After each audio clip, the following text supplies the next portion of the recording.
You know, you make thousands of decisions every single day. What to wear, what to eat, what to believe. But what if I told you that a lot of those choices, well, they're not really your own, that there are unseen forces constantly at play, subtly guiding your thoughts and actions, all using a playbook written by the absolute masters of persuasion? Yeah, it's a pretty wild question, right? Think about it. From the coffee you buy to the candidate you vote for to that article you just had to share, how much of that is you? And how much is just a perfectly engineered response triggered by a stimulus you never even saw coming? To really get how this works, we've got to go to the source code, the original guide to influencing people. And this is it. We're talking about the U.S. Army's official field manual on psychological operations, or PSYOP for short. This thing is the ultimate playbook. It was designed for the battlefield, yeah, but it breaks down exactly how to influence individuals, and even entire populations, to do what you want them to do. Okay, let's get into it. So, first things first, we have to get our heads around the basic idea. What exactly is PSYOP, according to the folks who literally wrote the book on it? Wow. Okay, two things just leap off the page at me here. Exploit vulnerabilities and advance strategic objectives. See, this isn't about some friendly debate over coffee. This is a cold, calculated process that finds the target's psychological weak spots, their fears, their needs, their frustrations, and uses them like levers to get a specific result. And we're not talking about small goals here. The objectives are huge. We're talking everything from demoralizing an enemy force by making war feel totally hopeless, to actively driving a wedge between groups that used to be allies. It's about stirring up pressure, hitting them where they're weak, and at the very same time making your own side look like the good guys. It's a complete 360-degree strategy for controlling the story. So the big question is, how? How do they actually pull this off? Well, it's not some kind of dark magic. It's a system. A science, really, all laid out in a blueprint for getting right inside the target's mind. And this diagram from the manual, it just nails the core idea perfectly. It's so simple, but wow, is it powerful. You want a certain behavior? You just have to find the right stimulus to trigger it. The whole game, the entire art and science of PSYOP, is about finding that perfect button to push, often without the target having a clue they've just been played. So how do you find that perfect button? Well, the operator zeroes in on three key factors. First, perception. How does the target see their own world? Then, motivation. What do they want more than anything? And then, you get to the big one, the most powerful tool in the whole box, frustration. What makes them feel angry, trapped, or completely hopeless? And this, right here, is where it gets absolutely fascinating. This quote, it gives away the whole strategy.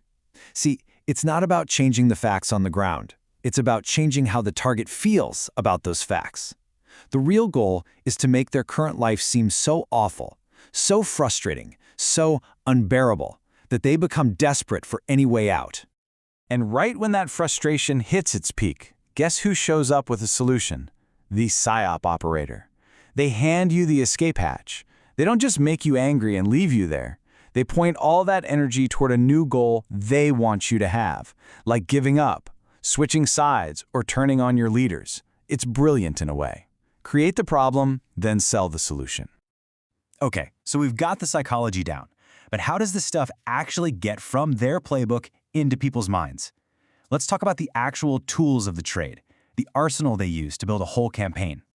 Everything, and I mean everything, starts with research. Super detailed, meticulous research. This right here is a target analysis worksheet.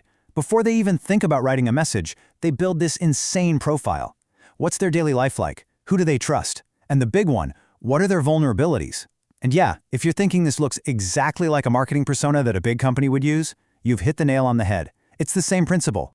And this is what comes out of all that research, a real-life piece of propaganda.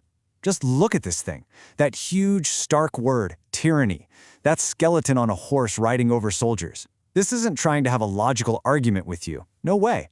This is a pure emotional gut punch. It's designed to completely bypass your brain and hit you right in the feelings. And believe me, putting this together is an absolute science. Every single piece is there for a reason.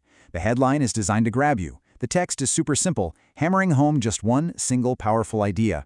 Even the pictures are laid out in a way that makes cultural sense to the target. Absolutely nothing is an accident.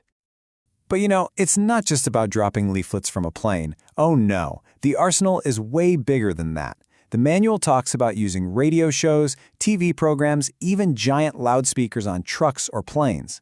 But it keeps coming back to one thing. The most powerful weapon of all is good old-fashioned, face-to-face conversation. That's where the real influence happens. Okay, I know what you're thinking. This all sounds like stuff from some black and white war movie happening on a battlefield miles away. But here's the twist. What if this exact same playbook is being used not on enemy soldiers, but on you every single day? Let's just translate this for a second. The manual says exploit shortages? That's just a limited time offer or only 2 left in stock to make you panic buy. It says stimulate dissension? Well, hello social media algorithms that feed you enraging content to keep you hooked on hating the other side. Use significant symbols. That's literally the entire point of a brand logo or a celebrity endorsement. And encourage disaffection? That's every negative ad you've ever seen. The playbook hasn't changed, just the battlefield. Now, look, the point of all this isn't to make you paranoid or cynical about everything. It's the opposite. It's about giving you a new set of glasses, a decoder ring, for all the messages that are flying at you 24/7. And if there's one thing you take away from all this, let it be this quote. This might just be the most important and, honestly, the most chilling line in the whole manual. The best propaganda is the propaganda you don't know is propaganda. It doesn't feel like persuasion. It feels like your own idea. The moment the influence becomes invisible, it's already won. So there you have it. The playbook is open. It's being used all around us in the things we buy, the news we see, the leaders we vote for. And really, the only defense we have is to be aware of it. So the next time you get that sudden urge to buy something, or you feel that flash of anger from a headline, just take a second. Ask yourself, what was the stimulus, and what's the response they're looking for? Now that you've had a peek inside the playbook, what are you going to see differently?